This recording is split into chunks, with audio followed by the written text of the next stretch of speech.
Bonsoir et bienvenue dans Face à Mars Actu, notre émission en direct avec les candidats et les candidates à la mairie de Marseille. Ce soir, nous recevons Samia Ghali. Bonsoir. Bonsoir. Alors nous sommes ensemble pendant un peu plus d'une heure. Nous évoquerons avec la candidate son parcours, son programme, son équipe, quelques questions qui fâchent également, mais aussi vos questions. Vous nous en avez déjà posé beaucoup, on en a commencé à les récolter. N'hésitez pas tout au long de cette émission à intervenir, à participer. C'est aussi le principe de Face à Mars Actu. On est donc en direct et en accès libre sur les réseaux sociaux et sur marsactu.fr. Alors Samia Ghali, vous êtes sénatrice. Vous avez été également maire des 15e et 16e arrondissements pendant près de 10 ans, de 2008 à 2017. La mairie de Marseille, c'est pas nouveau cette idée d'être candidate à la mairie de Marseille, puisqu'en 2013, vous visiez déjà cet objectif. À l'époque, c'était la primaire PS qui vous avait partagé avec Patrick Menucci. Aujourd'hui, vous vous présentez seul, en tout cas sous la bannière de Marseille avant tout, sans le soutien d'un parti. Qu'est-ce qui s'est passé depuis quel était votre cheminement pour en arriver là? Écoutez, j'ai été en 2013 candidate à la primaire socialiste pour la mairie de Marseille. J'ai gagné, j'étais en tête dans la primaire puisque j'étais à 1500 voix d'avance au premier tour. Le Parti socialiste en a décidé autrement en considérant que normalement, quand on est gagnant au premier tour, normalement ceux qui arrivent en troisième, quatrième, voire cinquième ou sixième position, auraient dû se rallier à la première. Non, le Parti socialiste a considéré que peut-être qu'il fallait que ce soit pas moi en tout cas. Voilà. Mais après au final, ceux qui ont décidé ça, malheureusement, ont perdu sur toute la ville.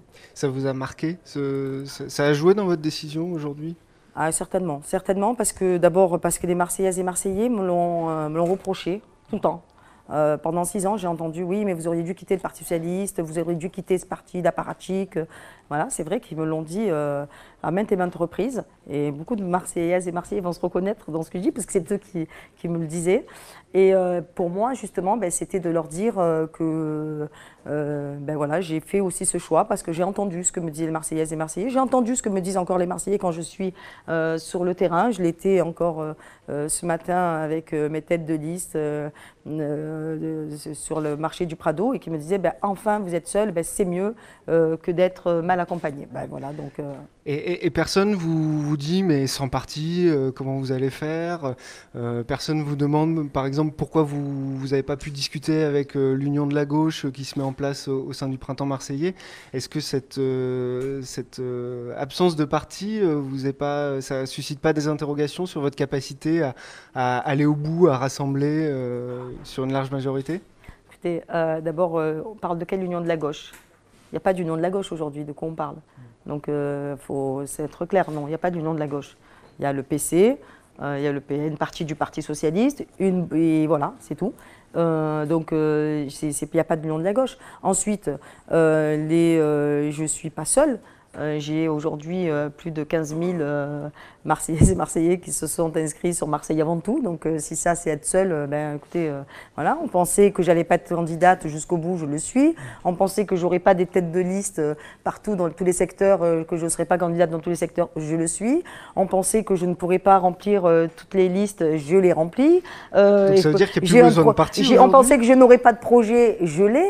152 propositions. D'ailleurs, ceux qui censément ont des partis, ont tous les appareils et compagnie, ils n'ont pas été fichus de présenter un projet. Moi, aujourd'hui, vous savez, j'ai 152 propositions. J'invite tous les Marseillaises et Marseillais à aller sur le site de Marseille avant tout, consulter, parce que c'est un projet qui est pragmatique. On y reviendra en détail. Mais permettez-moi, je le dis parce qu'on parle de ça, mais permettez-moi de dire aussi des choses. Voilà, donc moi de dire aux Marseillais, je les invite, et c'est un projet interactif, ils peuvent le consulter, 152 propositions.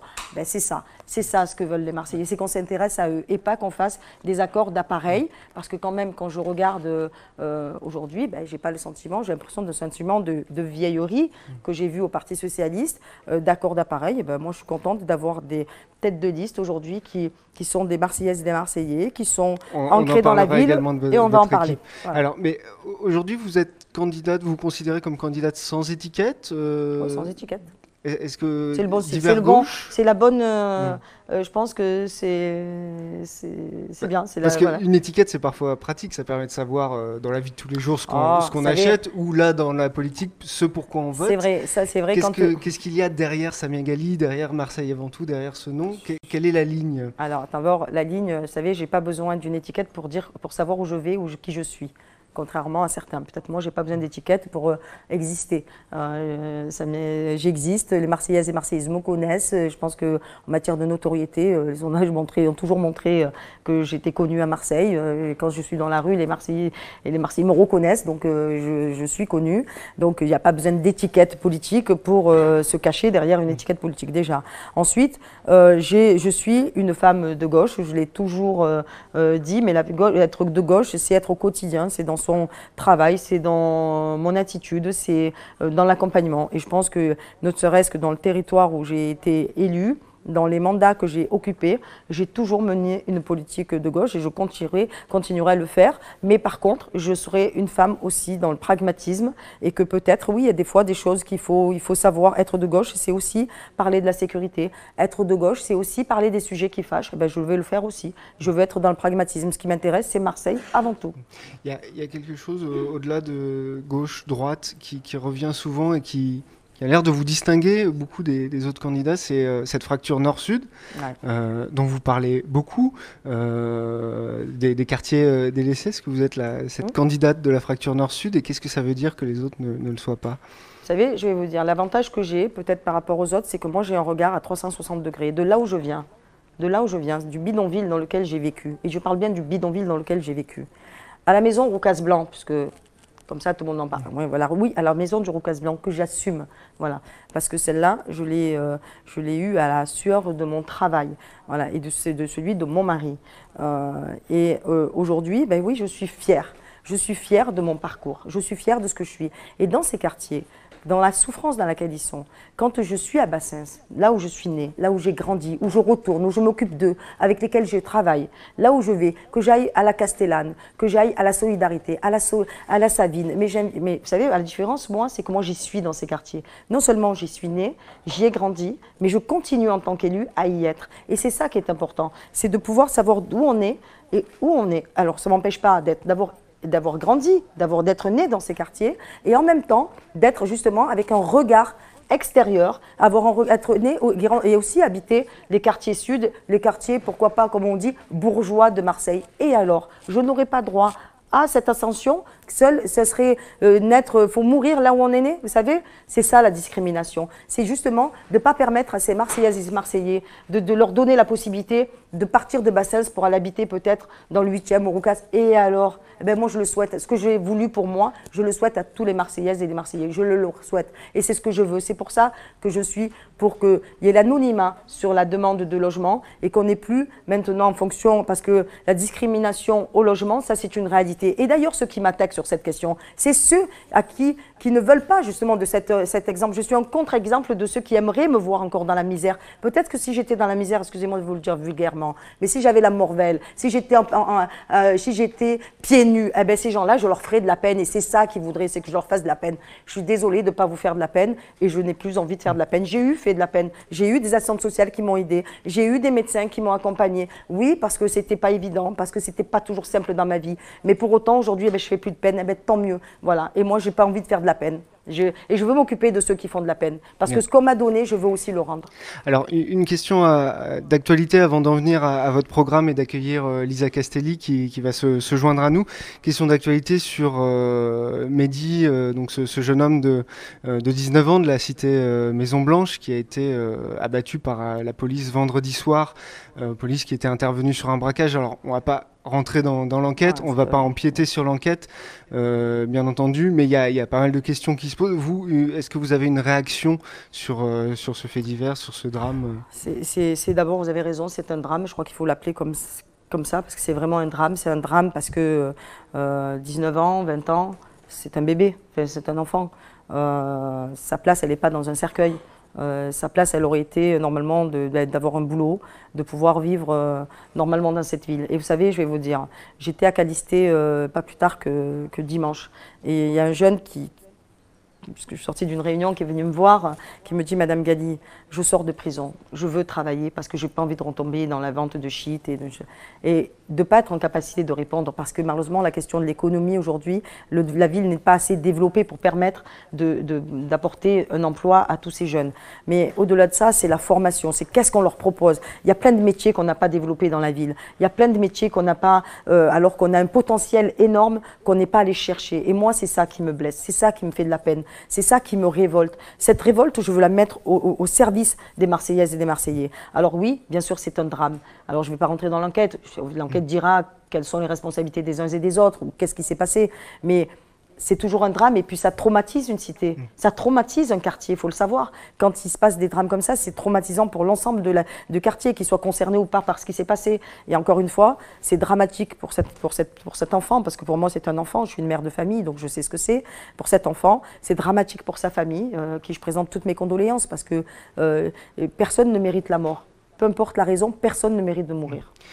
Vous êtes quasiment la seule à tenir ce discours dans la classe politique marseillaise. On entend plus souvent, et vous le soulignez, notamment dans la majorité municipale, tant qu'ils se tuent entre eux, c'est pas bien grave. Est-ce que Marseille, et notamment sa classe politique, s'est pas habituée à voir tomber ses enfants sous les balles? C'est ce que je vous disais tout à l'heure, le regard. Vous savez, moi j'ai un regard à 360 degrés de la ville. C'est ma force. C'est que j'ai ce regard à 360 degrés. Qu'on soit à Calisté, je suis capable de parler à ce dealer parce qu'il faut lui parler. Parce qu'il faut lui parler. Parce que c'est une victime. Parce qu'il est prisonnier de sa situation. Être prisonnier d'une situation. Vous savez ce que ça veut dire? Moi, je sais ce que ça veut dire. Quand vous êtes prisonnier parce que vous vivez dans des conditions que vous ne souhaitez pas, dans lesquelles vous ne souhaitez pas vivre, mais que vous n'avez pas le choix que de vivre là, quand on vous met dès que vous êtes né.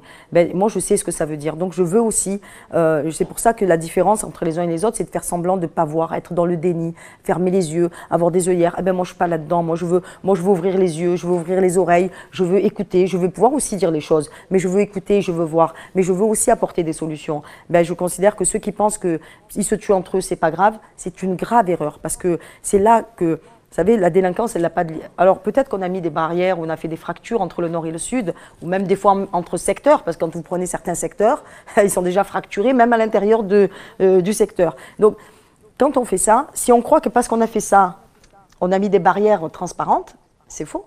La délinquance, elle n'a pas de barrières, elle n'a pas de frontières, il faut se le dire, mais c'est la question de l'école. Mais en même temps, quand vous allez dans une école qui est pourrie, et dans une école qui est crade, une école où il pleut dans la classe, une école où il fait froid l'hiver parce que le chauffage ne fonctionne pas, quand vous allez dans le logement, quand vous êtes en plus, vous êtes dans votre logement insalubre, pourri, où vous avez l'humidité jusqu'au plafond, où vous avez la salle de bain qui sert de cuisine presque, enfin, c'est ça qui ne va pas, c'est qu'à un moment, et cet enfant-là, il va à l'école censément de la République qui doit le protéger, il est dans une école pourrie, et ils arrivent même à la ville de Marseille à faire que quand l'école est essentiellement, elle doit être neuve, ils arrivent à faire des mécontents puisque les enfants se côtoient des rats et des cafards. Il y a quelque chose qui ne va pas, et quand la République, elle est fracturée comme ça à ce point-là, quand la République est malade, alors elle ne peut pas faire de bons citoyens.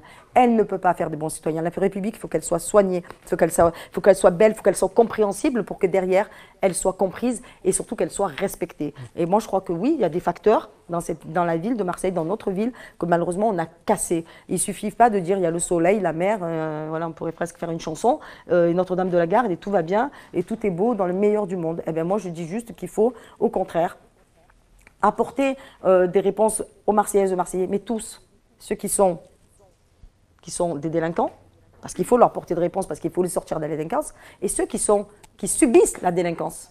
Le nombre de gens qui vivent dans des prisons à ciel ouvert, parce que les cités, c'est des prisons à ciel ouvert, parce que quand vous subissez de plein fouet toutes les délinquances, qu'elles soient liées au logement social, insalubre ou dégradé.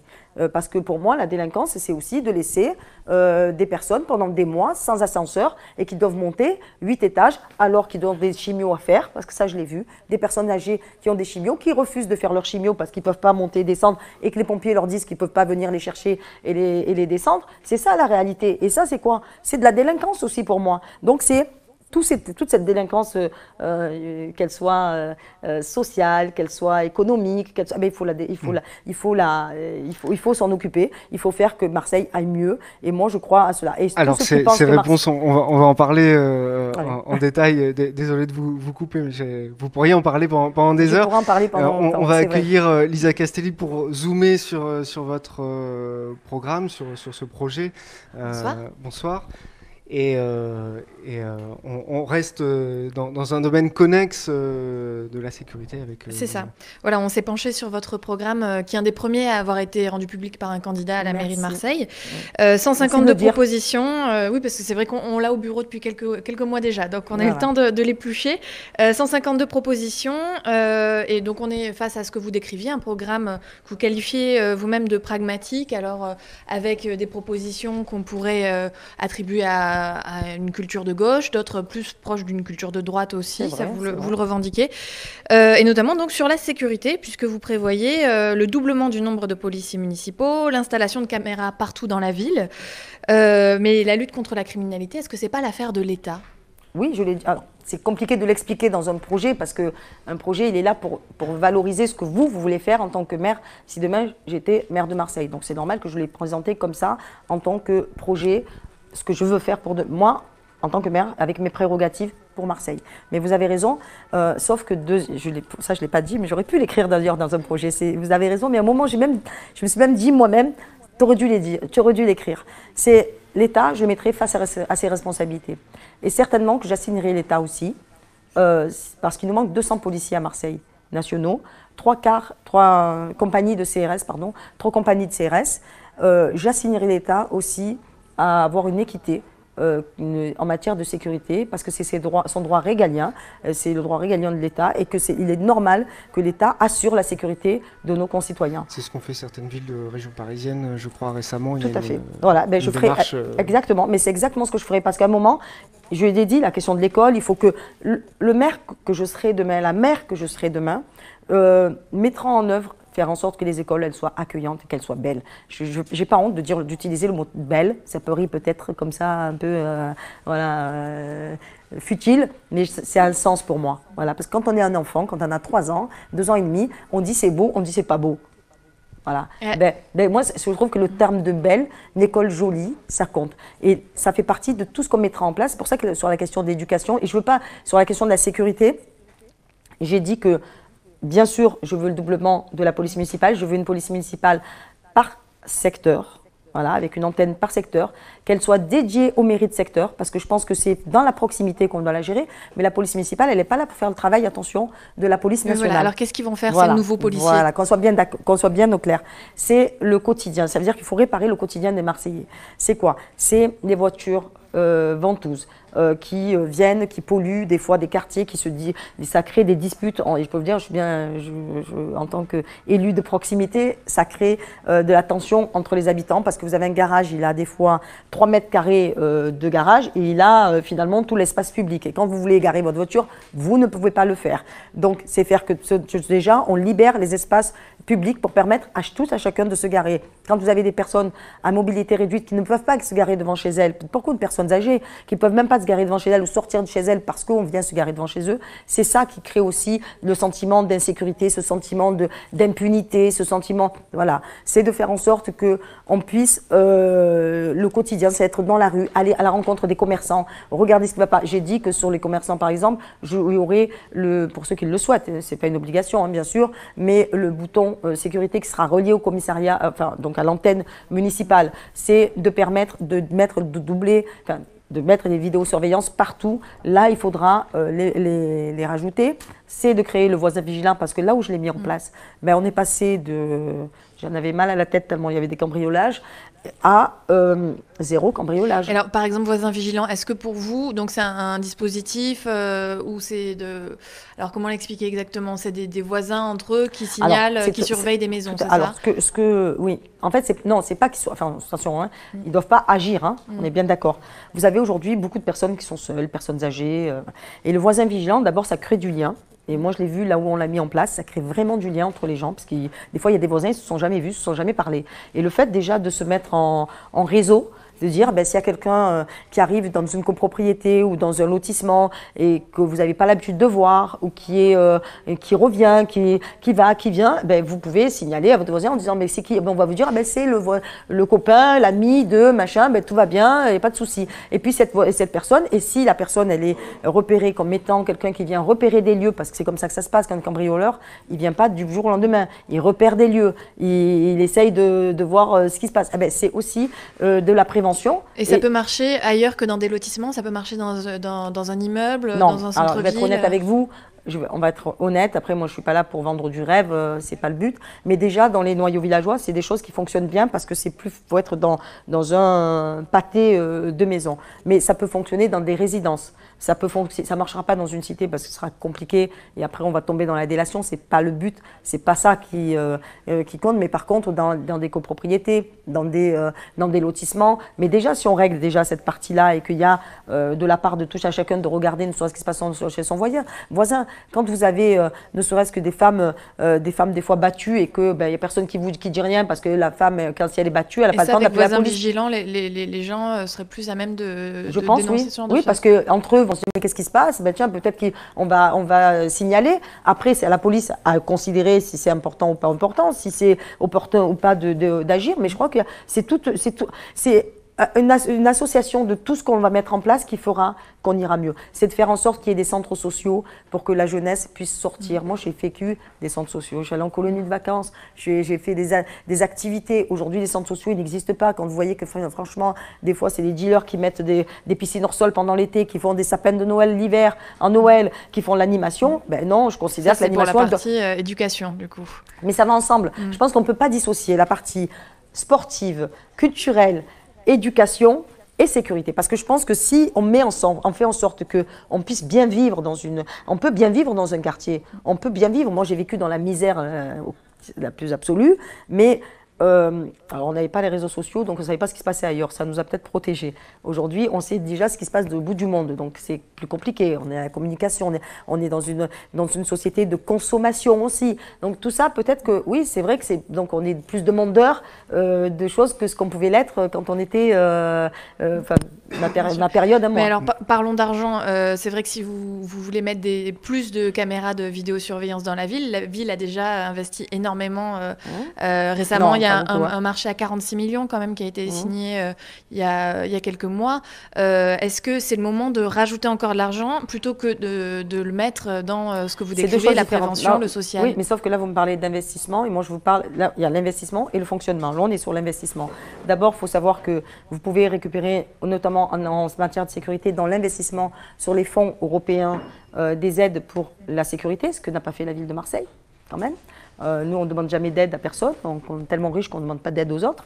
Ensuite, sur le fonctionnement, ça n'est autre chose. C'est-à-dire que oui, il y a la partie investissement et la partie fonctionnement. Là, on est sur la partie investissement. Et tout ça appartient au même budget à la fin. Et puis sur le fonctionnement, on peut dire que par exemple 450 policiers municipaux, alors les chiffrages sont un peu... 1,5 million par an. Pour 450 en fonctionnement. En fonctionnement. Ouais. C'est-à-dire qu'en fait, vous n'aurez jamais, qu'on soit bien clair, et moi je veux être franche avec les Marseillais, on n'aura jamais le doublement un an après le mandat. Ça n'existe pas. C'est impossible pour la simple et bonne raison, c'est que les policiers, il faut les former. On a un recrutement qui est progressif. Il faut 6 mois, je crois, pour former. Oui, non, mais c'est pour ça que c'est pour ça que je veux être honnête. Je ne vais pas dire d'un coup, d'abord, il faut les trouver. Mais on parle de plusieurs dizaines de millions d'euros par an à terme, en rythme de croisière. Non, mais sauf qu'à un moment, c'est ce qu'il faut faire, parce qu'en même temps, ça fera, je vais vous dire, en même temps, ça fera des économies sur la police municipale. Elle est là aussi pour surveiller les déchets sauvages qui sont faits, parce que plus vous en mettrez de la police municipale, plus vous allez aussi empêcher pas mal de civisme, des civismes coûtent de l'argent à la collectivité aussi. Donc c'est comme ça qu'il faut le faire. Mais après, c'est des choix politiques et je les assume. Et alors justement, puisqu'on parle sous, les 150 de propositions, vous les chiffrez à combien? Combien ça coûte votre programme pour Marseille? C'est pas comme ça qu'il faut le chiffrer. Aujourd'hui, c'est un programme qui d'abord pour certaines propositions nous coûte pas grand-chose, c'est juste la mise en place et la réorganisation. Sur d'autres, ça coûte de l'argent, mais en même temps, il y a des choix, je ferai des choix et il y aura moi déjà, il y a plein de choses que je ne ferai pas, donc en diminution. Peut-être que je diminuerai le nombre d'adjoints.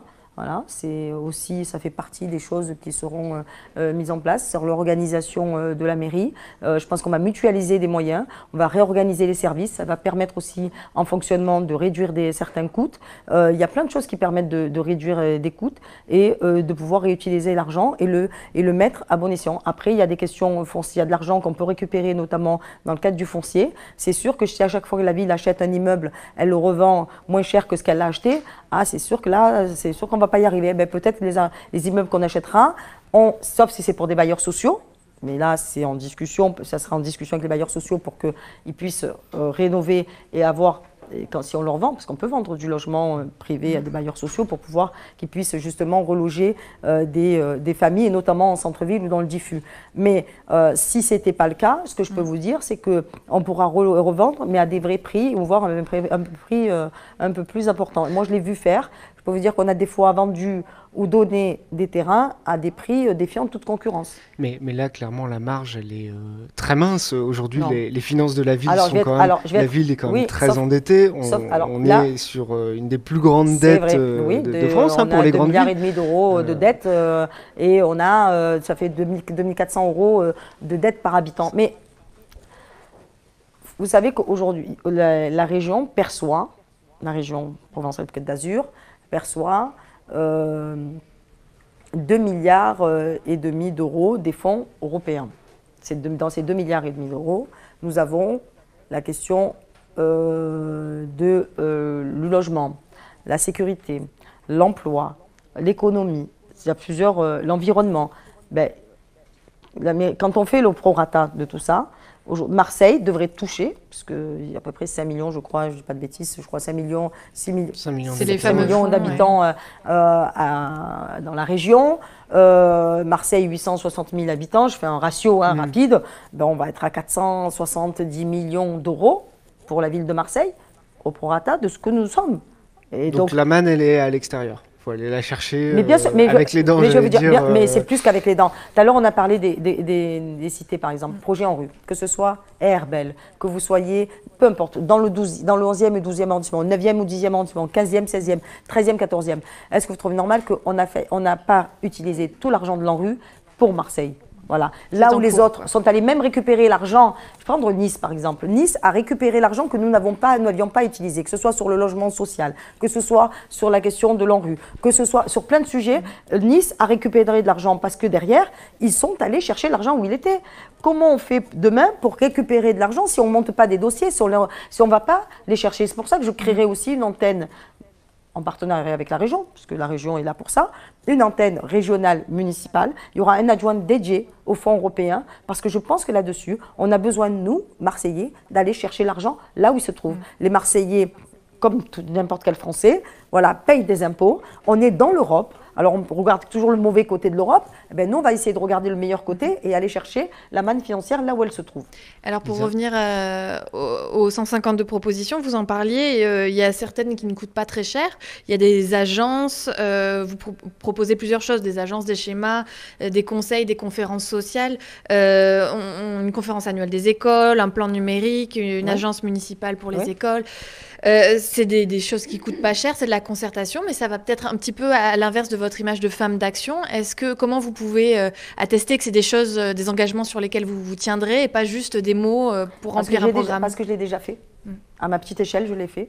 Moi, dans le 15-16 ? Oui, j'ai créé les conseils d'arrondissement extraordinaires. Je n'étais pas obligée de le faire. Je suis la seule mairie dans tout Marseille, voire même dans toute la France, je parle pour la partie PLN, à avoir mis en place les conseils d'arrondissement extraordinaires. Donc j'étais pas obligée, mais ça m'a aidé. Au contraire, c'était même un peu... C'est vraiment utile ? Ah, je l'assure vraiment, je le dis sincèrement, ça m'a aidé.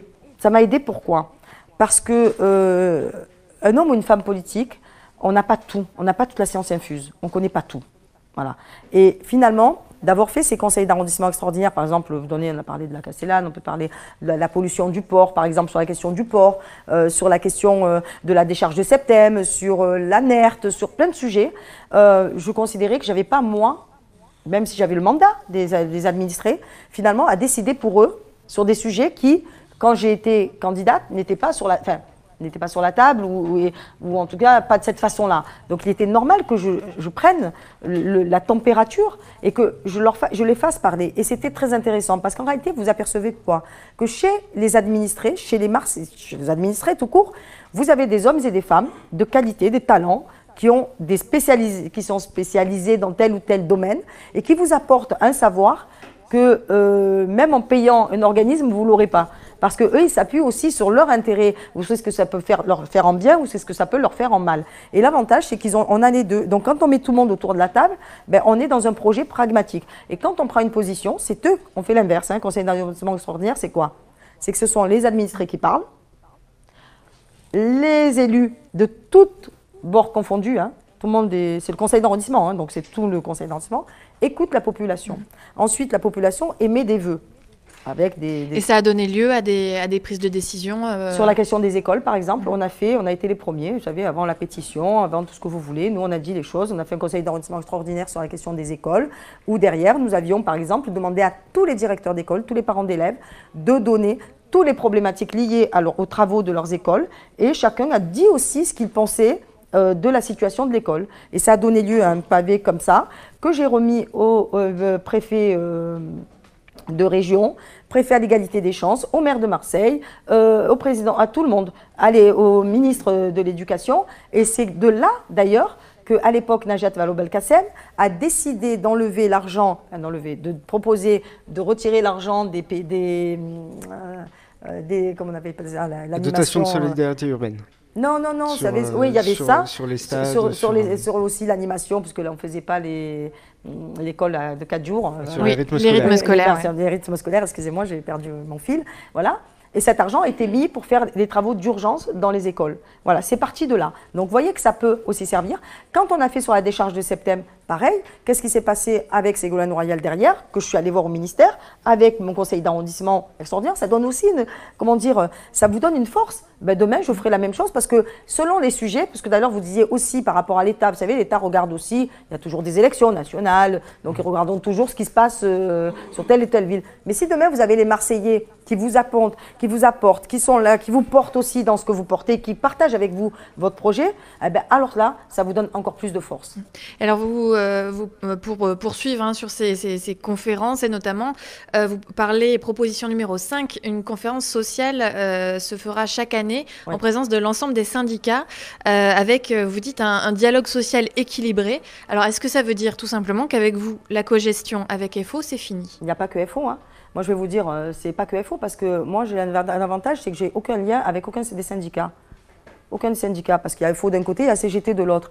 FO partagé en plusieurs morceaux selon les candidats, et de l'autre côté, d'autres syndicats qui soutiennent d'autres candidats. Bon, c'est pas mon cas, moi je suis libérée de tout ça, et je suis pas attachée. Il y a un message pour le printemps marseillais. Mais je le dis, non mais je veux dire, on peut pas reprocher, mais moi je vous le dis sincèrement, on peut pas reprocher, et à juste titre, à FO de dire vous faites de la politique, mais de l'autre côté, faire de la politique, considérer que c'est normal. Non, moi je le dis, c'est pour ça que je veux mettre tous les syndicats au même niveau, parce que je considère que c'est dans la gestion d'une municipalité, dans la gestion de la gouvernance de la municipalité, eh bien, il faut avoir de la clarté. Et quand on est, parce qu'on est soutenu ou appuyé ou on a des liens directs avec tel ou tel syndicat, ça me paraît très compliqué.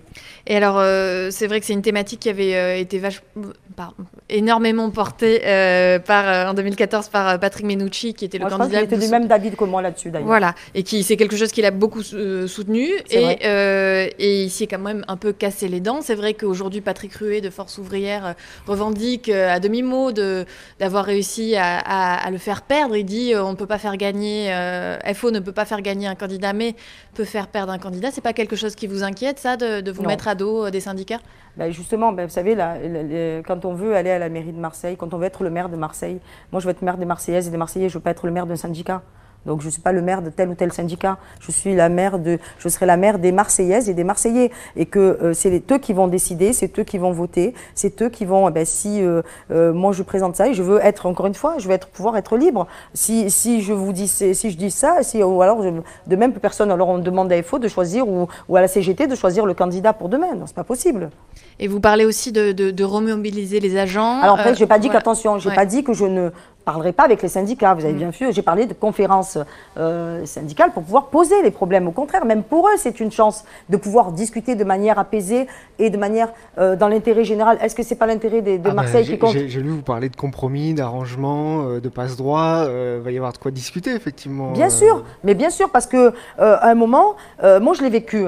Franchement, je suis dans une mairie de secteur.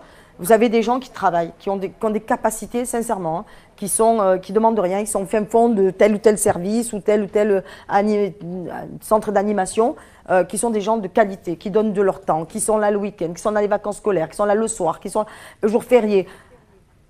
Ils n'arrivent jamais à être promus parce que faut passer par tel ou tel syndicat. C'est pas possible. Ce n'est pas possible. Moi, je pense qu'à un moment, il y a quand même des gens qui toute leur vie travaillent. C'est le minimum, c'est qu'ils puissent à un moment évoluer normalement. On ne peut pas non plus passer par les syndicats pour qu'ils vous valident telle ou telle promotion. C'est pas possible, quoi. Je veux dire, c'est même ça tue le travail en plus, parce que vous démotivez les gens. Comment on s'y prend pour les remobiliser ces 12 000 agents? Alors, moi, je pense qu'à Marseille, on a ces 12 000 agents. Franchement, la plupart d'entre eux et la majorité d'entre eux sont des gens qui aiment le service public. Parce qu'on ne peut pas être un agent de la mairie de Marseille, d'une ville et ne pas aimer le service public. Ce n'est pas possible. Moi, je vois les tatas dans les écoles, les ATSM. Ce personnel, moi, je l'aime. C'est un personnel que j'aime parce que ils sont vraiment dévoués. Mais quand vous avez, et c'est des mamans pour la plupart, c'est pour 3/4 du temps, c'est quasiment 100%, c'est presque des femmes. Je ne sais pas s'il y a des hommes, mais je crois qu'ils ne sont pas très nombreux si on a des hommes. Quand vous avez une tata pour 60 enfants, moi je suis une maman. Déjà, quand vous avez des enfants à la maison, et vous êtes au bout de 5 minutes, vous avez 30 ans, vous êtes fatigué. Ben là, vous imaginez 60 enfants qui, après les cours de maths, après le français, après tout ça, ils sortent en cours de récréation, la cantine. Là, ils sont en plein boom. Il faut revoir les taux d'encadrement? Il faut revoir les taux d'encadrement. Je pense que là aussi. Pourquoi? Parce qu'on se retrouve avec des tatas qui malheureusement se mettent en maladie à juste titre parce qu'elles sont épuisées. C'est un épuisement total.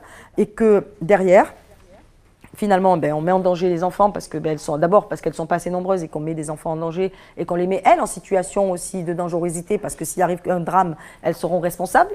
Ça, c'est premièrement. Ensuite, on met des enfants en danger parce que finalement, ils n'ont pas l'encadrement nécessaire. Parce que derrière, on ne peut pas... il faudra aussi regarder pour que moi, je pense que l'intercantine doit être un moment aussi de détente et d'animation. Donc, ça fera partie des choses que je regarderai de près. Mais en tout cas, il ne peut pas y avoir un enfant pour 60 enfants, un adulte pour 60 enfants ou un pour 25 ou 30 en maternelle, ce n'est pas possible. Vous êtes à 1 pour 20, je crois, dans votre programme. 20, oui. Je finis vos phrases, désolé, c'est que leur vous avez raison, merci de le faire d'ailleurs. On a un programme assez chargé et je vais remercier Lisa. Et on va passer à une nouvelle rubrique, on va parler de votre équipe aussi, des gens qui vous entourent. Alors pour l'instant, vous avez annoncé les 7 autres têtes de liste de secteur, puisque vous vous présentez bien entendu dans les 15e et 16e arrondissements. Alors, on n'a pas de personnalité politique connue. Vous n'avez pas d'apparatchik, c'est ça en fait. Mais on a, donc on a cherché, on a regardé un petit peu les profils, ils ont été présentés, et on a notamment 4 avocats. Alors, au-delà de cette curiosité sur laquelle vous allez peut-être nous expliquer, comment ça s'est fait concrètement, comment vous avez choisi votre équipe C'est pas une curiosité, c'est des Marseillaises et des Marseillais. Bon, après, il se trouve que certains sont avocats, oui. Pour autant, ils ont le droit, il me semble, à faire de la politique et s'intéresser à Marseille. Il n'y avait pas de contestation par rapport à ça. C'est vrai que ailleurs, vous avez à mon avis, plus que 4 apparatchiks. Donc, finalement, je préfère effectivement mes avocats. Et je trouve que d'abord, comment ça s'est fait, pour vous répondre à votre question, d'abord, moi, j'adore mes têtes de liste. Vraiment, je les adore parce que c'est des hommes et des femmes engagés. Dans Marseille, engagés dans les combats de Marseille. Ils vivent Marseille, ils vivent leur ville. Ils en découvrent malheureusement des fois le le côté agréable, mais malheureusement, des fois, le côté désagréable de la ville, c'est-à-dire le regard à 360 degrés. Que ce soit en matière de logement, que ce soit en matière environnementale, que ce soit en matière économique, puisque vous avez de chefs d'entreprise aussi. Voilà, toutes ces questions, c'est des situations qui font que quand on est Marseillaise et Marseillais, on s'y intéresse. Et moi, c'est des gens que j'ai rencontrés, des personnalités que j'ai rencontrées dans mes combats ou dans mes recherches, puisque dans mes débats, et franchement, avec qui les choses se sont bien passées, et j'ai adoré. Vous savez, certains même étaient dans d'autres... dans d'autres pas parties, mais dans d'autres dans d'autres discussions, et pour autant aujourd'hui ils sont avec moi, ils se sont peut-être plus reconnus chez moi. Mais concrètement, comment vous allez former cette équipe? Parce que pour l'instant, on a des têtes de liste, mais il y aura derrière une équipe municipale, on imagine. Est-ce que quand on n'a pas de parti, j'y reviens peut-être beaucoup, mais comment est-ce qu'on peut constituer une équipe municipale, se préparer à gouverner? Mais attendez, je vais vous présenter là, j'espère. Vous plaisantez. C'est quoi? Il faut avoir une étiquette d'un parti politique pour pouvoir gouverner Marseille? Enfin, je sais pas, j'espère que vous plaisantez là. Je pense que par le passé, on a bien prouvé qu'on pouvait ne pas avoir d'étiquette politique pour être le maire de Marseille. J'espère quand même je crois que les Marseillaises et Marseillais, au contraire, le saluent ça. Donc moi, je l'assume complètement. Et puis en plus, pourquoi ils seraient finalement moins compétents? Parce qu'ils n'ont pas l'estampillé, ils n'ont pas le tampon, là, vous savez, qu'on met chez les animaux. Ben non. Voilà, moi, ils sont libres, on partage les mêmes valeurs, ils partagent avec moi mon projet, et nous avons un contrat ensemble, c'est le projet pour Marseille, pour les Marseillaises et les Marseillais. Non, la question c'est qu'on a l'habitude avec, alors c'est peut-être le vieux monde effectivement, mais je parle pas de vieux monde. On sait que moi, je ne non, mais on sait qu'on a une classe politique qui a exercé des responsabilités sur tout un tas de domaines. On peut en citer sur les transports, sur la culture, sur l'économie. On se dit qu'on peut trouver. Comment vous les trouvez ces personnalités qui pourront appliquer ce programme? C'est qui la classe politique? C'est quoi? C'est un parti politique qui donne le diplôme de pouvoir aller s'occuper des transports. Qu'est-ce que c'est cette histoire-là? Où c'est les partis politiques qui vont vous dire: ah mais toi t'es bon pour aller t'occuper du transport, et toi du logement? Au nom de quoi? Parce que franchement, ils ont fait quoi les autres? Demandez le bilan de tous ces candidats. Moi, je suis capable de parler de mon bilan dans les 15-16. Demandez des bilans. Vous avez certains vous savez, moi je vois certains candidats, c'est simple, ils ont 40 ans, en 40 ans, ils ont fait 4 voire 5 secteurs politiques. C'est déjà beaucoup, hein? C'est-à-dire quand vous êtes obligé à chaque élection de changer de secteur, c'est qu'il y a un problème. Qu'est-ce que certains, ils ont été élus, ils n'ont jamais mis les pieds dans les arrondissements où ils ont été élus. Ils ont eu des indemnités pour un mandat qu'ils n'ont pas effectué. Parlons des vôtres plutôt. Vous allez la présenter cette équipe? Attendez, vous pouvez pas me dire, monsieur, vous pouvez pas me faire la comparaison. Si vous ne m'aviez pas comparé, je ne vous aurais pas donné de réponse, je n'aurais pas comparé. Mais vous faites la comparaison et comme elle vous dérange, vous me dites non. Non. Alors laissez-moi aller au bout de ma comparaison. Moi, je vous ai demandé comment vous fonctionnez, où est-ce que vous trouvez les personnalités compétentes, est-ce que vous allez nous les présenter? Pourquoi il y a l'instant, oui, vous verrez. Oui, mais vous avez les têtes de liste, mais je vous signale, certains, ils ont eu à peine leur tête de liste il y a quelques jours et ils ne les avaient pas, il n'y a même pas... Non, mais vous me dites ça, mais je vous dis seulement... On m'a expliqué, je vous l'ai dit, on m'a expliqué que je n'allais pas aller à la mairie de Marseille, candidate à la mairie de Marseille. Je suis candidate à la mairie de Marseille. Après, on m'a expliqué que je n'aurais pas mes têtes de liste. J'ai les têtes de liste. On m'a expliqué que je ne serais pas capable de faire un programme. J'ai un programme et je vous remercie d'avoir d'ailleurs signalé à Mars Actu que j'étais la première à avoir donné mon programme. Pourtant, il y en a qui sont partis il y a très longtemps, il y en a qui débattent depuis très longtemps et ils n'ont toujours pas de programme à l'heure où on se parle. Donc, excusez-moi, aujourd'hui, vous me dites que les équipes, mais attends, mais vous l'aurez, les équipes, vous aurez les listes, croyez-moi, vous aurez une représentation. Et à la différence, moi, vous n'aurez pas, quand je vais déposer ma liste, quelqu'un qui dira qu'il n'était pas, qu'il se découvre sur la liste. Ça, c'est pour Martine Vassal. Une dernière question et un dernier doute, la métropole. C'est quand même une affaire importante, c'est elle qui gère les transports. On a du mal à Marseille sur les transports. Vous en parlez dans votre programme. Comment on s'y prend pour aller discuter avec les autres villes qui composent la métropole, notamment Aix? Comment vous voyez cette nouvelle gouvernance métropolitaine si vous êtes élu maire de Marseille? D'abord, je ne serai pas candidate à la présidence de la métropole. Donc je réitère ma position hein, qui reste inchangée et qui ne changera pas. Donc vous soutiendrez quelqu'un? Je soutiendrai quelqu'un, bien sûr. Vous avez une bien idée? sûr. Non, mais je n'ai pas d'idée du tout, parce que je vais vous dire pourquoi. Parce que si demain je suis maire de Marseille, je le ferai de manière concertée. Il y a un projet et je choisirai le président ou la présidente de la métropole qui acceptera de partager ce projet et de le mettre en œuvre. Ça veut dire que j'ai dit que je souhaitais, sur notamment la propreté, qu'on rende à Marseille pour que moi, en tant que maire, je puisse le donner aux mairies de secteur, c'est-à-dire le nettoiement, pas le ramassage, hein, le nettoiement de la ville, parce que la situation de la ville, quand même, elle est désastreuse en matière de propreté. Donc, ça fera partie de ça. C'est la question du transport, c'est-à-dire qu'à un moment, il faudra mettre en avant aussi la question du transport en aidant le président ou la présidente de la métropole à avoir l'argent que l'État doit nous donner aussi et faut que nous soyons justement très forts pour aller le chercher, et c'est possible, comme l'ont fait les autres métropoles. Donc un président ou une présidente compatible avec votre programme? Ah ben ça c'est une évidence. Voilà, ben, le plus compatible. Ah ben, c'est sûr. Et donc Samia Ghali compatible, on va dire, un président ou une présidente Samia Ghali compatible. En septembre 2019, vous disiez dans la Provence que vous étiez compatible avec tout le monde sauf les extrêmes. Comment vous voyez ça? Là, on est à un peu moins d'un mois du premier tour. Qu'est-ce qui se passe au soir du premier tour, au soir du second tour? Comment vous voyez ça? Écoutez, moi, je veux passer au premier tour d'abord. Après, je crois qu'il ne faut pas sauter les étapes. Les Français n'aiment pas qu'on saute les étapes. Ils n'aiment pas qu'on parle à leur place. Il faut les laisser s'exprimer. Le 15 mars, ils vont s'exprimer. Et le 15 mars, je verrai, je m'exprimerai. Donc, moi, aujourd'hui, Marseille est en situation, tout ce qu'on s'est dit, c'est-à-dire que Marseille, la réalité, Marseille est en souffrance. Il faut soigner Marseille là où elle est blessée. Il faut la rapprocher là où on l'a divisée.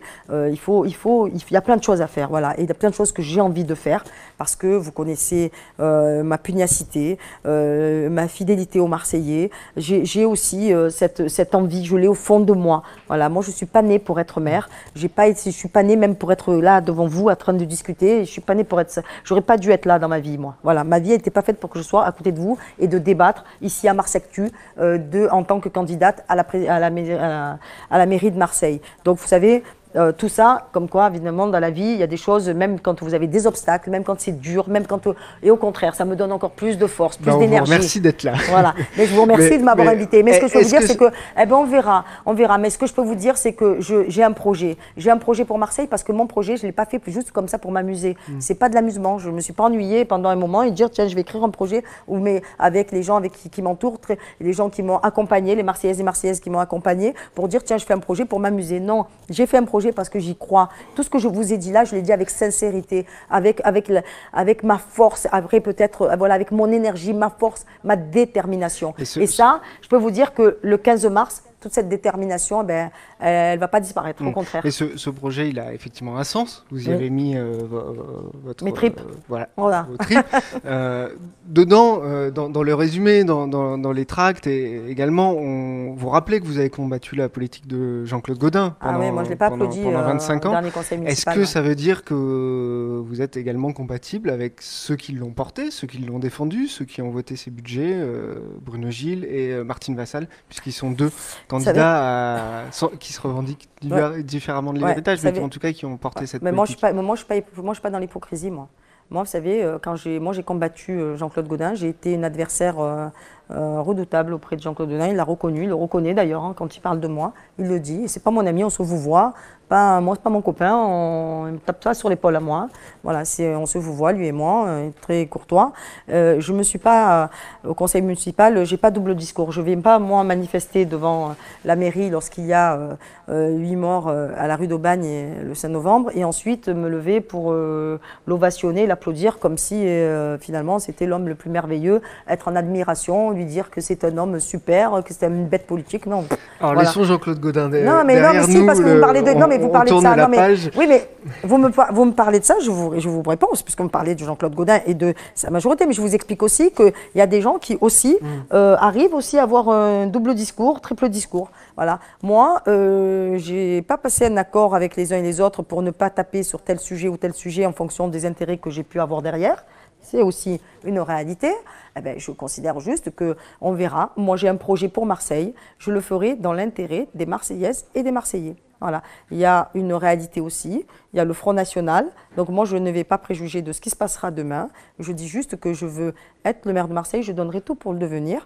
Et ensuite, nous verrons. D'accord, donc si je comprends bien, vous ne voulez pas vous engager sur une réponse concernant Martine Vassal et Bruno Gilles. Mais pourquoi je me en attendant les résultats. Mais c'est pas mon sujet, Martine Vassal et Bruno Gilles, ce n'est pas mon sujet. De quoi on parle? Moi, je suis candidate à la mairie de Marseille. J'ai un projet. Je ne suis pas là pour m'occuper ni de Martine Vassal, ni Bruno Gilles ou de je ne sais pas qui. Voilà, je suis là pour parler de mon projet. Très bien. Voilà. Alors, et je ne vais pas, encore une fois, anticiper ce qui va se passer. Je suis incapable. Et vous savez, peut-être parce que, à la différence, je ne suis pas dans l'hypocrisie et je suis dans la sincérité. Et je n'ai pas envie de tricher avec les Marseillaises et Marseillais. Moi, je ne sais pas ce qui se passera. Je ne sais pas ce qui se passera le 15 mars. Voilà. Et en fonction de ce qui se passera le 15 mars, ça peut être dramatique.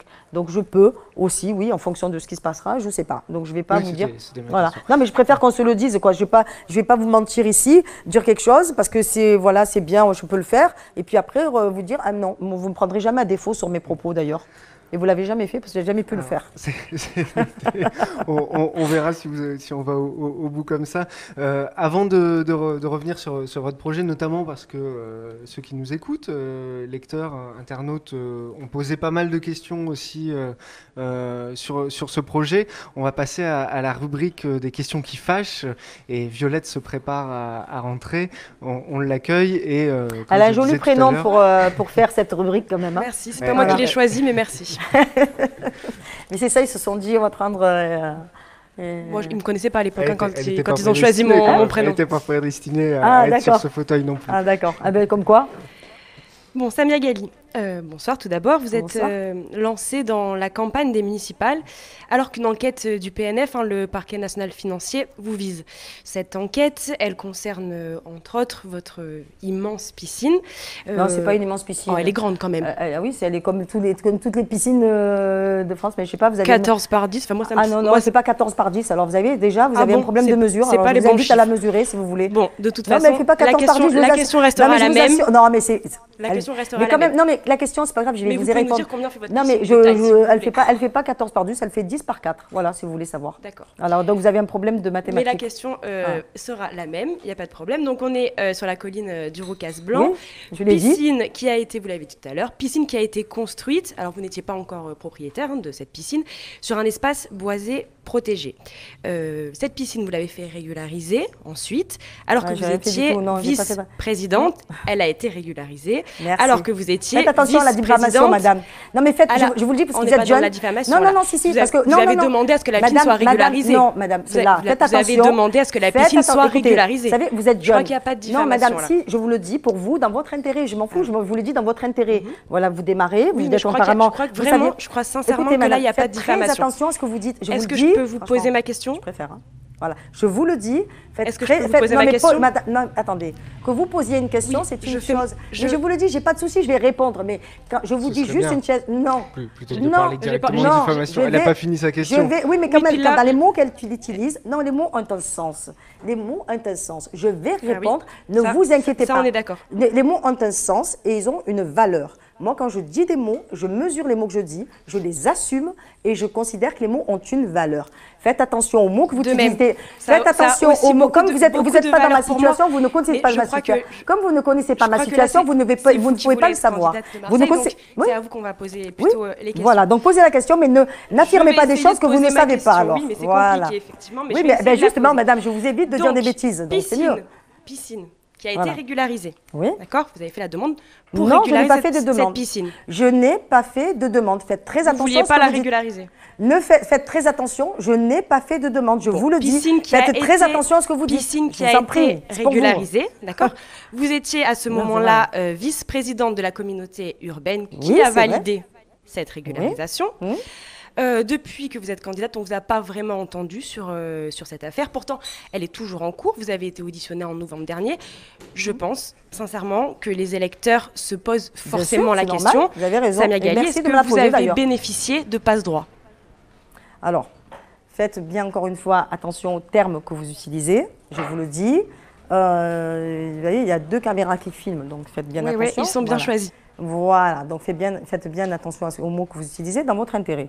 D'abord, D'une, que bien sûr, mais je vous remercie de me poser cette question parce que enfin, je vais pouvoir répondre. Je vous en remercie. Voilà, je vous remercie, mais quand on pose la question, c'est bien.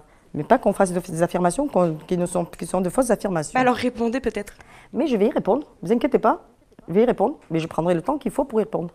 Voilà, puisque vous posez cette question était très longue, ma réponse sera très longue. Allez-y. Voilà. D'abord, oui, il y a eu d'abord une lettre anonyme. C'est parti d'une lettre anonyme qui a donné des affirmations, comme vous venez de le faire, qui étaient erronées. C'est moi... Madame, vous êtes dans l'enquête, vous êtes procureur, et dans ce cas-là, vous dites que, alors assumez et dites voilà moi ce que je veux dire sur Madame Gailly. Vous le faites et vous prenez toutes les responsabilités. Je vous pose une question, non mais parce que vous faites, attendez, s'il vous plaît.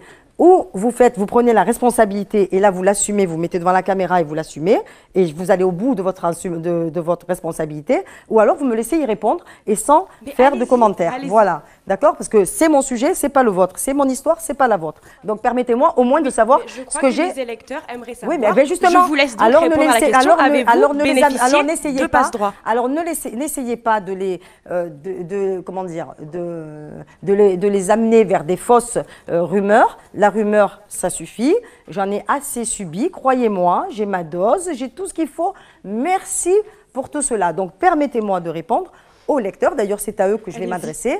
Leur dire que oui, j'ai eu droit à une lettre anonyme qui malheureusement a dit beaucoup de choses, qui m'a diffamée, parce qu'une lettre anonyme, bien sûr, ce n'est pas quelque chose, c'est pas quelqu'un qui se dévoile et qui dit les choses. Donc, c'est quelqu'un qui se cache derrière un courrier. Et bien sûr, dans un courrier, vous pouvez tous écrire ce que vous voulez quand vous n'aimez pas quelqu'un. Et je le dis, personne n'est à l'abri d'une lettre anonyme.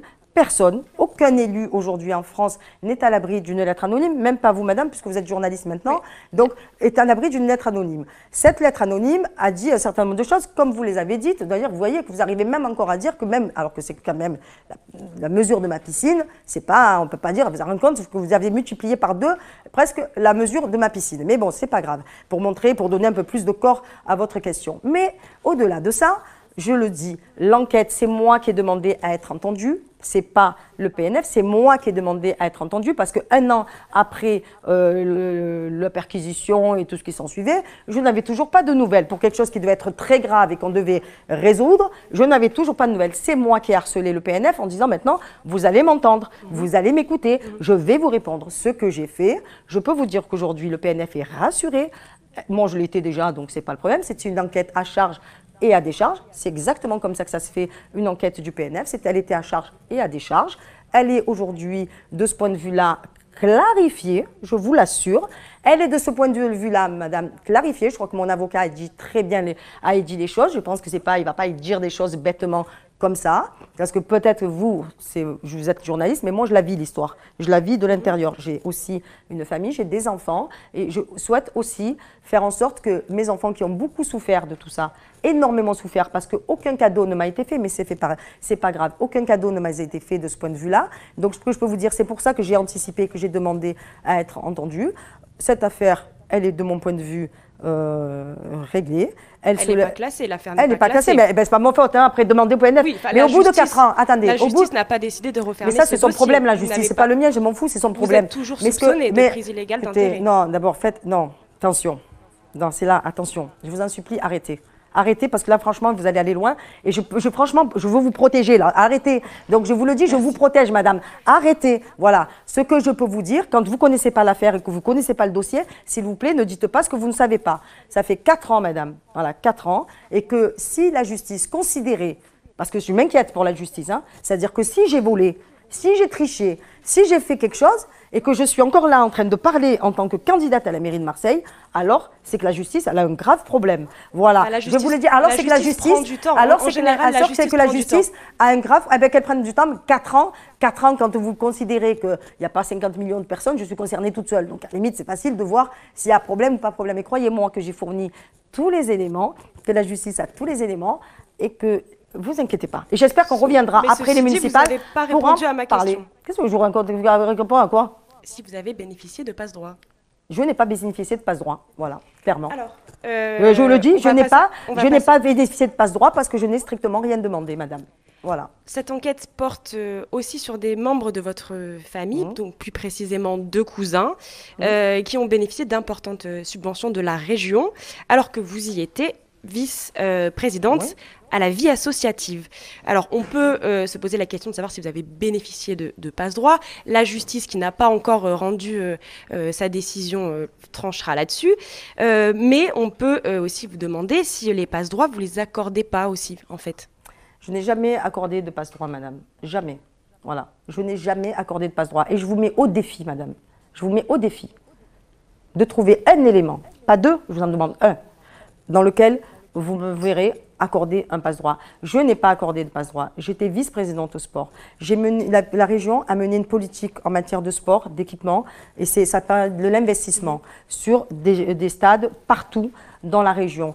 Et le stade où le président que je connais a bénéficié autant que les autres présidents de clubs de Marseille ou de la région pour de l'investissement de stade. Vous y allez, vous allez trouver un synthétique, vous allez trouver une salle de sport, vous allez trouver... Campagne l'évêque. Oui, mais vous allez trouver, mais allez-y, hein, tous les jours vous y allez, il y a des mômes qui sont en train de jouer au foot.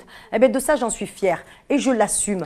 Parce que moi je préfère, madame, que les enfants soient dans des stades synthétiques en train de jouer au foot plutôt qu'au pied des immeubles en train de regarder les dealers ou servir. Il y en a plusieurs des associations. Pourtant la Chambre régionale des comptes a considéré que l'une des subventions, versées à l'un de vos cousins était anormalement élevée. Ou en tout cas... Ah bon? Ah non, vous savez, oui, là parce qu'elle était très récente. Ah non, non. Parce que l'association était très récente. Mais d'abord, en ce qui me concerne, là, vous parlez d'une chose dans laquelle je n'avais ni l'information, et je n'étais ni informée, et je n'étais ni concernée de près ni de loin par cette association. Donc, vous voyez, déjà, je me permets de vous répondre, et je vous remercie de me poser aussi. Donc, je n'étais ni concernée de près ou de loin par cette association. Et là aussi, la justice dira ce qu'elle a à dire. Qui appartenait à un membre de votre famille. Elle n'était ni de près ni de loin. Mais vous savez, à Marseille, tout le monde connaît tout le monde. Est-ce que vous... Moi, c'est parce que, vous savez, je vais être claire. Chez les Arabes, on est tous cousins et cousines. C'est connu. C'est connu. Sauf que vous ne regardez pas chez, finalement, les... Oui, je vous le dis comme ça vous laisse bouche bée, eh bien, c'est comme ça. Voilà. Mais ce que je peux vous dire, c'est que chez les autres, comme par hasard, vous ne connaissez pas leurs liens, leur amitié, dans quel réseau ils sont, dans quelle formation ils sont. Hein, je ne vais pas raconter tout ça. Mais cousin, il y a quand même des liens du sang. Non, mais ça, vous n'en savez rien d'abord. Vous n'en savez rien, déjà, d'une. Donc, vous parlez de ce que vous ne savez pas aussi, vous voyez. Donc, vous n'en savez rien. Mais ce que je peux vous dire, c'est que c'est pour ça que faites très attention à ce qu'on dit. Et moi, ce que je peux vous dire, c'est que je vous remercie vraiment, Mars Actu, de m'avoir permis aujourd'hui, je vous assure, vous n'imaginez pas le bien que ça me fait. Alors, on précise quand même que vous avez, puisque vous avez pas mal, vous avez à plusieurs reprises intimé à Violette de faire attention. Vous n'avez jamais attaqué en diffamation de nos articles sur cette question. Voilà, je le précise quand même pour nos lecteurs.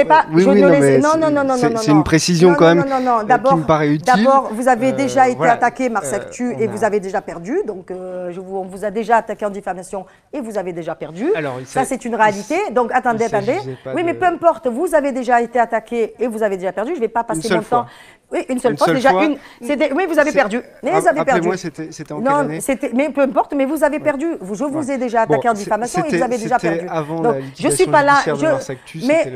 Mais peu importe la raison. Vous avez été attaqué, Mars Actu, et j'ai gagné contre vous, et vous avez fait appel, et j'ai gagné contre vous. Donc, si vous voulez, oui, vous avez fait appel. Vous avez gagné en diffamation contre Mars Actu ? Oui. Ah ben oui, vous le savez même pas, vous voyez. Donc, ben si. Reprenez, vous êtes un journaliste, regardez bien. Oui, donc oui.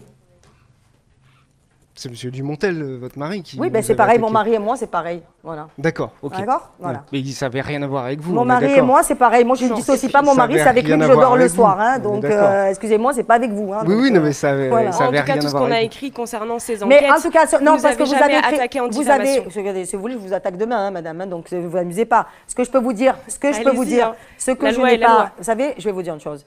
Je laissais, à un moment, vous savez, les Marseillaises et Marseillais ne sont pas idiots, croyez-moi. Ne croyez-moi.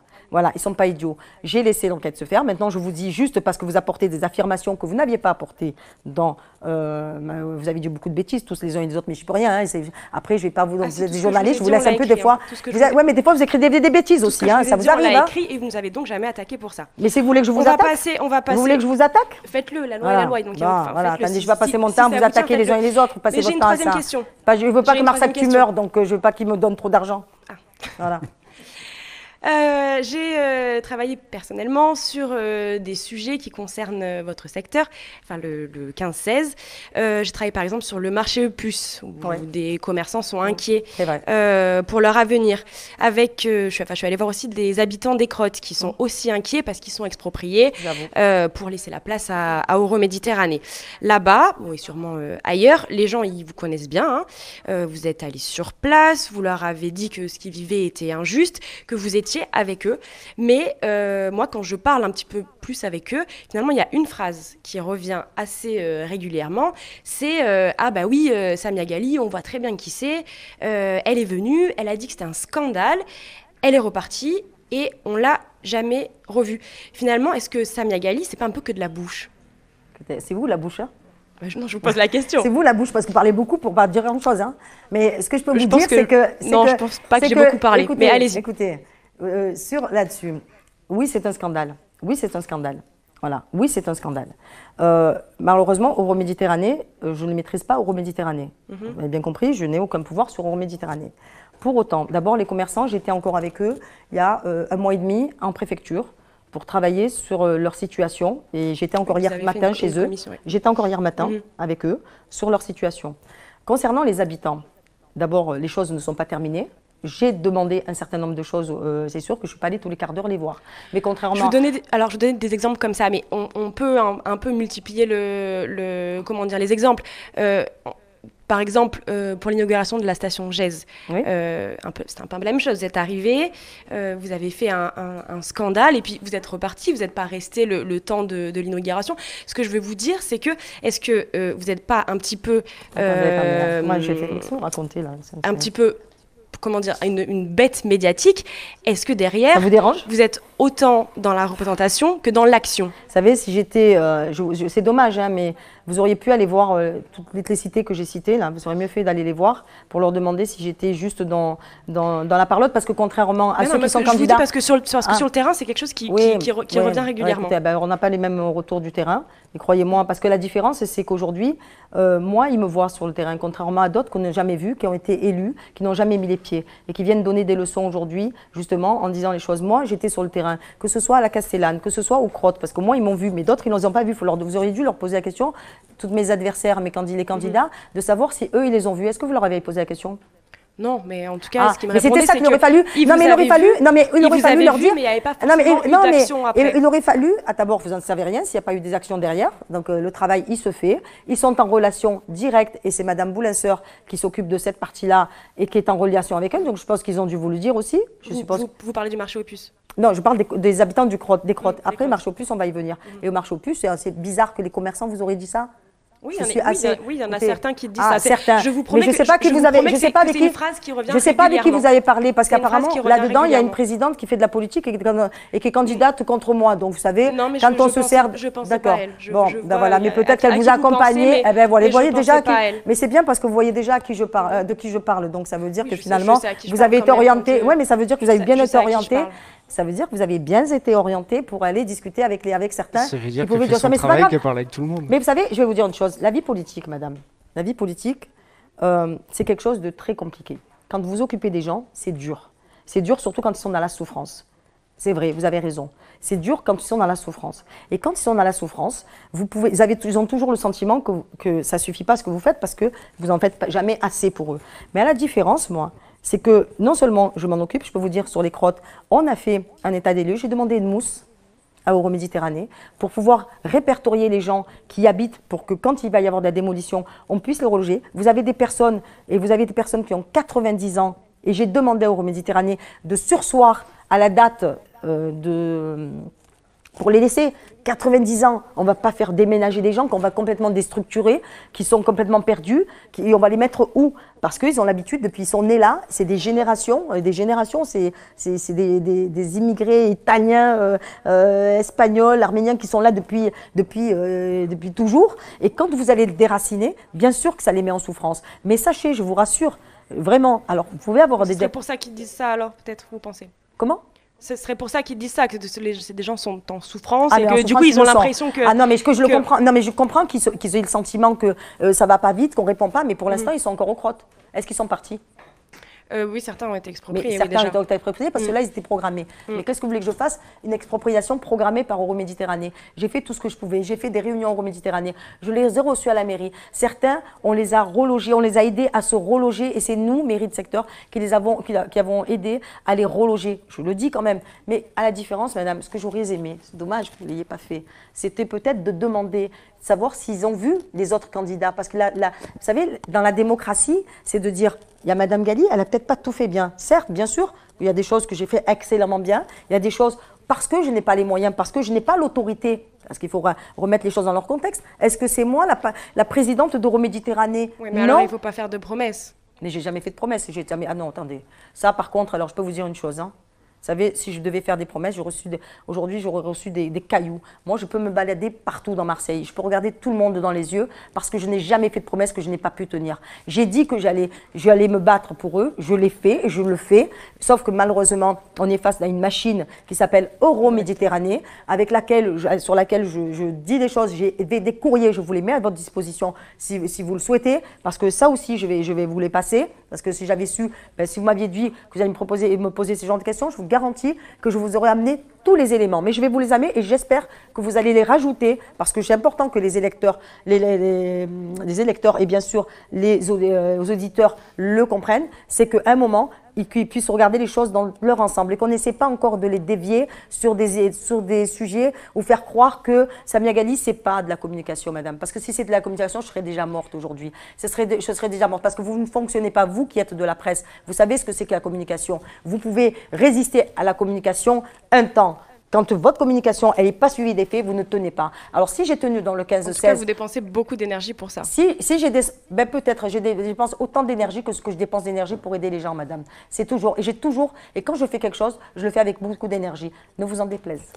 On va libérer Violette parce que l'heure tourne. Et allez, j'avais une dernière question, mais tant pis, on en débattra après. J'essaye de tenir l'heure qui tourne vite. Et on me signale qu'il y avait une question sur le sujet dont on a parlé auparavant. Vous voulez qu'on recommence ? Cette enquête du parquet national financier. Vous la connaissez, cette question, puisqu'elle a été formulée la semaine dernière. Vous avez la réponse. Je vais la formuler quand même en très court, bien, parce que Stéphane Ravier s'est étendu sur cette question. Je vais la formuler en très court. C'est pas étonnant que Mars Actu et Stéphane Ravier se retrouvent sur certains sujets quand même. On n'a pas exactement la même question. Sa question, je vais vous retrouver au moins sur ce sujet, c'est bien. Est-ce que je peux poser sa question ? Bien sûr, allez-y. Vous m'autorisez ? Bien sûr. Alors, sa question, c'était, étant donné cette enquête du parquet national financier, est-ce que vous ne devriez pas vous retirer le temps que la lumière soit faite sur cette enquête ? Alors, d'abord, je vais réitérer dire à M. Ravier qu'il faut qu'il fasse très très attention. Parce que quand on est un homme ou une femme politique, tout le monde peut avoir une lettre anonyme, et même lui. Et quant au clientélisme, M. Ravier, il faut qu'il fasse très très attention, parce que peut-être vous, Mars Actu, vous auriez dû mener une petite enquête sur lui. On a mené des enquêtes sur lui. Oui, c'est ça. Revoyez l'émission, revoyez les questions de Violette. Je ne peux pas regarder, franchement, je ne m'intéresse pas à ce que dit M. Ravier, je m'en fous en plus royalement. Mais juste pour vous dire qu'à la différence entre lui et moi, c'est que lui est mis en examen 2 fois. Tout à fait. On l'a évoqué à la suite de sa question. On l'a rappelé. Il a été mis en examen 2 fois. Donc, s'il veut que je m'applique des choses, qu'il commence à se les appliquer à lui-même. Voilà. On va passer à une rubrique plus légère après ce moment. Mais c'était léger, je vous assure, c'était léger. Et je vous remercie vraiment. Je vous remercie de m'avoir permis enfin de dire les choses, parce que à tous ceux qui m'attaquent à travers les réseaux sociaux, à tous ceux qui sont des détracteurs, parce que ça, je sais que je dérange, je sais que je les ennuie, parce qu'en fait je fais des choses que d'autres ne font pas, parce que je fais un travail que eux ne font pas, parce que je suis là où les gens, justement, parce que je suis appréciée aussi des Marseillaises et des Marseillais. Je remercie l'ensemble des Marseillaises et des Marseillais qui me soutiennent sans arrêt, qui sont dans l'écoute et qui comprennent ce que je fais pour la ville. Et moi, je vais vous dire, ce qui m'importe, c'est de m'avoir permis de le faire. J'habite pu avoir l'occasion de le faire. Il y a des fois où j'ai été blessée, je tiens à vous le dire. Ne croyez pas là, parce que je vous réponds, oui, je réponds du tac au tac, mais il y a des fois où j'ai souffert dans ma chair. J'ai souffert parce qu'il n'y a rien de pire que de gens qui vous salissent. J'ai entendu plein de choses. Je lis des fois des choses qui sont vraiment inhumaines. Je le dis inhumaines, mais ça fait partie du jeu politique. Mais à un moment, il faut que ça s'arrête. Parce que vous savez, il y a des choses qui sont insupportables dans la vie politique. Moi, je suis une femme politique, j'assume ce que je suis. Mais je le dis aussi, je ne suis pas quelqu'un qui a l'habitude de se laisser faire et je ne me laisserai pas faire. Voilà, donc il faut qu'on fasse attention parce que je ne suis pas une serpillère sur laquelle on peut s'essuyer. On va retourner sur les réseaux sociaux et vous verrez, il y a des questions, plein de questions de fond sur la ville. Parce que je suis là pour parler avant des ça, marchés, une question issue de Tousmer, qui est notre plateforme participative, où là aussi les Marseillais peuvent venir déposer leurs idées pour leur ville. On essaye de faire remonter des propositions. Il y a un thème qui est revenu pas mal, puisque trois lecteurs à différents endroits sur cette route des Goudes sont venus poser leur idée en disant qu'il y avait un problème pour accéder à cet endroit qui est magnifique, qui est le parc national des Calanques. C'est vrai. Voilà, et donc on a Nato, Mistral Power, ça s'invente pas, et Vince 13008, on voit où il habite, qui ont fait 3 propositions pour l'accès aux Goudes. Il parle de restriction de circulation, sauf pour les riverains, d'une navette avec une fréquence augmentée et également de parking relais. Bref, d'appliquer ce que disait l'agence d'urbanisme il y a quelques années qui n'a jamais été fait. Ce problème d'accès aux calanques et de circulation. Complètement, ouais, non. Mais vraiment, d'abord, moi qui une enfant de Marseille, née à Marseille, j'ai toujours adoré aller nager aux Calanques. Et je pense que cet endroit est merveilleux, c'est vraiment une merveille. On a chance d'avoir à Marseille, d'avoir ce lieu-là emblématique, merveilleux, très beau. Depuis qu'il est devenu parc national, c'est encore pire qu'avant. Encore pire qu'avant parce qu'en fait on l'a rendu touristique. C'est un lieu touristique. On a des touristes qui viennent sur ce site, qui le dégradent parce qu'on a ceux qui vont faire attention, qui vont être un peu plus, qui vont faire plus attention, et puis d'autres qui sont, l'environnement pour eux c'est secondaire et qui vont laisser des détritus, qui vont l'abîmer. Et donc c'est un vrai sujet, c'est-à-dire que comment on fait pour qu'on accompagne les touristes et qu'on ne les laisse pas non plus finalement partir dans tous les sens et ne pas protéger.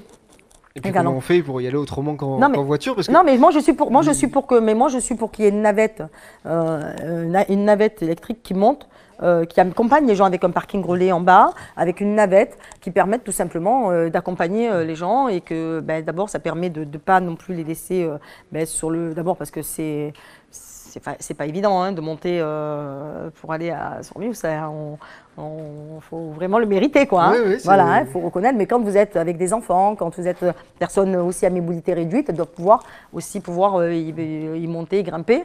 Donc, je pense que les navettes électriques, c'est une bonne réponse à cette. Mais ça paraît presque simple. Et en même temps, dans les commentaires sur Tousmer, on voit que déjà ça grince un petit peu. Pourquoi on restreindrait pas aux riverains? Pourquoi même ça a l'air de pas faire consensus. Après, et on le voit, Yves Warren, le maire de ces quartiers, ça tiraille finalement, même sur un sujet comme ça. Sauf qu'en même temps, vous avez des habitants. Il y a qui avaient. D'abord, ils étaient loin de tout, parce qu'ils étaient excentrés. Quand vous habitez à Sormiou, la Cayolle, tout ça, vous êtes quand même très loin du reste, quoi. Et la question du transport, elle se pose aussi, d'ailleurs, de manière globale, aussi sur ce territoire. La voiture, c'est ancré dans les pratiques. Non, mais parce qu'il n'y a pas de transport en commun, parce que c'est compliqué. Et je considère, et c'est vrai qu'il a toujours été, les habitants de ce quartier avaient l'habitude d'aller, eux, ils avaient le droit de monter, parce que ça faisait un peu privilège de ce qu'ils avaient, quoi. Voilà, c'est aussi pour ça qu'ils sont venus habiter ici. Pour certains, d'autres non, on leur a imposé d'habiter là, et ils sont heureux de l'être aujourd'hui, tant mieux pour eux.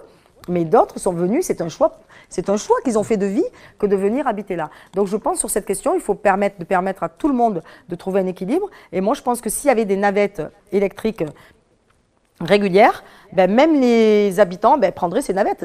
Quel intérêt de prendre ta voiture quand tu as la possibilité d'avoir une navette? Bon, on va pour la navette. Comme ça mettrait tout le monde d'accord, non? On va accueillir Pierre-Justin Dupuis qui a d'autres questions de lecteurs. On va vous demander des réponses courtes dans la mesure du possible. Ça dépend des questions, attendez. Il y en a beaucoup qui ont déjà été abordés, donc on pourra faire court sur le nombre des questions. Il y a beaucoup d'internautes, de lecteurs qui se posent des questions sur votre avenir politique si vous n'arriviez pas à devenir maire de Marseille, Samia Ghali. C'est bien qu'ils s'inquiètent. Donc je vais vous poser cette question. Si vous étiez reconduite maire donc des 15e et 16e arrondissements, est-ce que je suis candidate à la mairie de Marseille. Oui, mais là je vous parle, c'est des questions que j'ai lues et que je vous relais de gens qui disent si jamais elle n'arrive pas à être maire de Marseille. Voilà. J'y arriverai. Est-ce que vous ferez le choix de laisser votre mandat de maire de secteur pour être sénatrice? Écoutez, je suis candidate D'abord, je remercie les lecteurs qui s'inquiètent de mon avenir politique. Ça montre, vous voyez, que finalement, ils sont attachés à moi. Je sais pas si c'est une inquiétude, c'est une question. Non, mais si, quand on pose ce genre de questions, c'est qu'on s'intéresse et qu'on n'a pas envie que la personne s'en aille. Donc, c'est déjà gentil. Voilà, donc je veux juste leur dire que je fais tout pour être maire de Marseille et c'est pour l'instant la seule préoccupation que j'ai. Donc, voilà. Vous ne répondrez pas à la question? Je ne répondrai pas à la question. Puisqu'on parlait de renouvellement urbain et de l'opération Euroméditerranée, voilà, je voulais vous poser cette question de Maxence qui a été dans les commentaires sur le site de Mars Actu. Pour aller un peu plus loin dans le débat, il vous pose cette question: quel serait l'engagement de la ville si vous étiez maire de Marseille, plus particulièrement donc dans la dimension sociale de ces projets de renouvellement urbain à propos d'écoles, de santé, de mobilité, de formation et d'emploi? Alors, tout à l'heure, je l'ai oublié de le dire sur les crottes. Il faut savoir que sur les crottes, j'ai demandé à ce qu'on ait la même attitude que pour le renouvellement urbain. C'est-à-dire qu'on ait une mousse. C'est quoi une mousse? C'est un organisme qui fait tout simplement un recensement de la situation des familles existantes sur l'ensemble du territoire pour que lorsqu'on construit du neuf, on puisse les reloger sur du neuf et dans de bonnes conditions. Et notamment les personnes âgées à mobilité réduite, qu'elles soient plutôt en jardin, rez-de-chaussée, donc on tienne compte de leur situation. Deuxièmement, j'ai aussi obtenu des financements justement dans le cadre de la rénovation et qu'on aille très vite, c'est-à-dire qu'on a fait des crottes, du quartier des crottes, un peu comme une rénovation urbaine, pour qu'on aille assez vite. Et moi, je suis favorable à ce qu'on aille assez vite pour qu'on puisse reloger les gens. C'est-à-dire qu'aujourd'hui, en réalité, on démolit sans reloger les gens, alors qu'on a du foncier libre qui peut permettre aujourd'hui déjà de construire. On n'a pas besoin de faire une opération de tiroir. On n'a pas besoin de faire une opération de tiroir puisqu'on a déjà le foncier pour pouvoir construire. Donc oui, je serai très vigilante sur Euroméditerranée parce que je pense que d'abord les gens qui habitent sur Euroméditerranée ou qui ont une entreprise ou qui ont un commerce sur Méditerranée doivent pouvoir rester sur Euroméditerranée. Là, de ce que je comprends, il y a aussi la question de ces projets de rénovation urbaine à la Savine, à Calisté, et de la partie sociale, critique qu'on a beaucoup entendue, l'ANRU fait du béton, pas de l'humain. Comment on fait plus d'humain à travers la rénovation urbaine ou à côté? Je pense que la question de la rénovation urbaine, souvent, moi pour l'avoir vécu en tant qu'élu, et croyez-moi, c'est du boulot H24. Parce que quand tout à l'heure, on me disait que, vous savez, je peux vous dire que quand vous allez à la Viste et qu'on fait la rénovation urbaine de la Viste, moi j'ai passé des soirées et des soirées. À la Castellane, pareil, à la Savine, pareil, Plantdau, à la Solidarité. Tous ces quartiers, c'est à chaque fois des milliers d'habitants, des milliers, c'est des villes. C'est-à-dire que quand vous parlez de la Castellane, c'est comme vous me parliez de la ville des Pennes de Mirabeau. Mais c'est la Castellane, c'est pas les Pennes de Mirabeau. Donc oui, il y a des questions. C'est comment on fait pour que dans un quartier, vous avez 8000 habitants, alors que les Pennes de Mirabeau, c'est 10 000 habitants, je crois, ou, je ne dis pas de bêtises, mais c'est à peu près cet ordre-là. Hein. Mais, un peu plus. Non, septembre, alors pas septembre, excusez-moi, autant pour moi, septembre. Septembre, je crois qu'on est autour de 10 000, si je ne dis pas de bêtises, voilà, excusez-moi, autant pour moi. Mais septembre, des écoles, il y a des équipements publics, il y a tout ça. À Castellane, il y a péniblement des écoles dans un état lamentable. Vous avez des équipements publics pas dignes de ce qu'il devrait y avoir, soi-disant, dans la cité de Zinedine Zidane.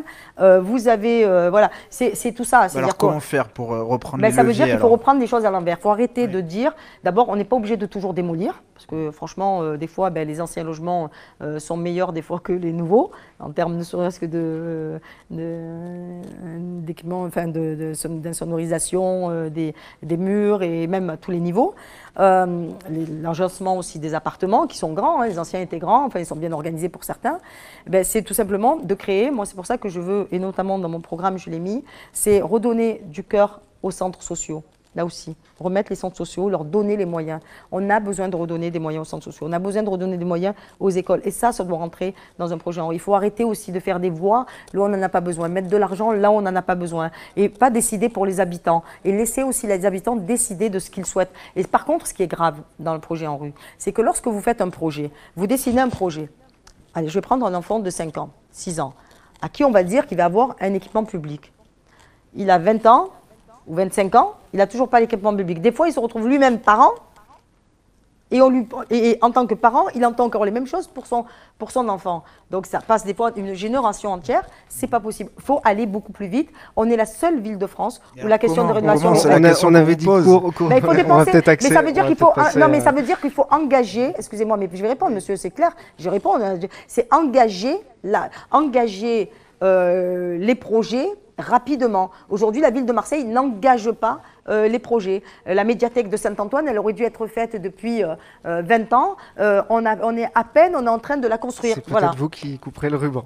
Je l'espère. Après 20 ans. Voilà.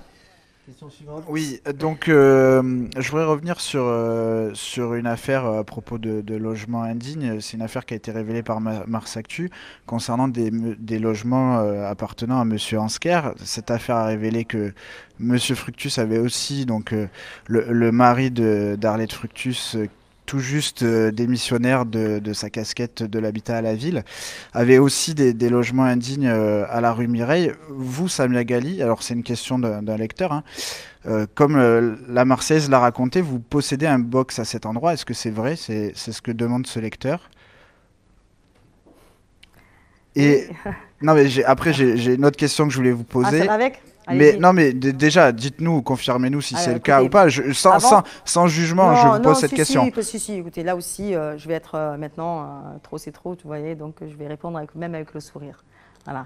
Oui, j'ai un box de garage, mais mon garage, il est plus salubre que certains logements. Moi, je ne suis pas dans ces logements, je n'ai rien à voir avec ces logements, mais alors strictement rien à voir. Il se trouve que mon garage, l'appartement que j'ai n'a rien à voir avec, il n'est pas du tout lié à la copropriété, c'est juste le garage qui est dans le même endroit que cette copropriété. Mais ça n'a rien à voir, c'est-à-dire que pour rentrer dans mon garage, je ne passe pas par la cage d'escalier de cette copropriété. Donc ça n'a strictement rien à voir.